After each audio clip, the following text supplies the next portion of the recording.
Welcome to the Big Three, Fantasy Alarm TV. I'm your host, Ray Flowers. Let's talk the running back position as we enter Week 11 in the NFL by looking back at Week 10. Let's start out with the number 172. Now, that was the rushing total by the Redskins team in the 4 previous games before Week 10. What did they do in Week 10 against the Saints? They went for 225.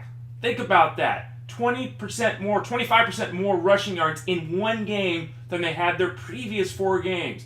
The Saints are a dismal offense. They fired Ryan, their defensive coordinator, on Monday. They are a mess. Don't overemphasize what happened, okay, in Week 10 when we talk Redskins running backs.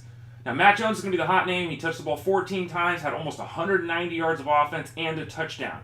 But realize this, even with all the success Jones had, a lot of that was on that 75-yard screen that he took to the house. In the running game, Alfred Morris ran for 48 more yards, almost doubled the yardage total actually, and had 4 more carries. The lead back on the ground was still Alfred Morris in this game.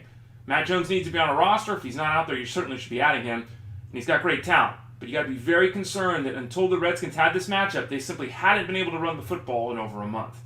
Second number today is 1. That's the number of touchdowns the last 6 games played by Latavius Murray of the Raiders. Now, he returned from a concussion, which is good news, and he was out on the field, as always, the lead back in that Raiders backfield. They really don't have anyone else to take snaps away from him, which always gives a nice floor for Murray in terms of work. But let's look at this production. He doesn't catch the football much, doesn't produce in that aspect of the game, has 1 touchdown in 6 games, as I noted. And this season he has 4 games over 85 yards, and he also has 4 games under 50 yards. It's a very moderate play. He's a running back too because of the volume. Production's been up and down. Haven't seen a lot of greatness for him. And unless he starts getting in the end zone more frequently, he's just kind of a guy that you play out there. Oh, I'll throw Latavius Murray out there, and you're happy with it, but never really pleased with it. And then the final number of the day is 3. And that's consecutive games in which TJ Yeldon of the Jaguars has run for 60 yards. And I know what you're thinking, folks. You're saying 60 yards?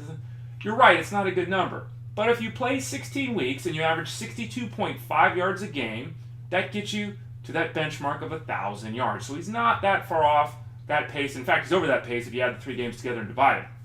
Fact, though, with Yeldon is he's got 1 rushing touchdown this season. He's not getting in the end zone. Now, they don't really have a better option at the goal line. They don't. They tried Toby Gerhart for weeks. That didn't work. It really should be Yeldon at the goal line. We'll see if that works its way out. One positive for Yeldon, he is the guy in the backfield that they turn to. There really isn't another option. A second positive being that he's caught 8 passes the last 2 games. And over the last 4 games, he's averaging 3.5 receptions.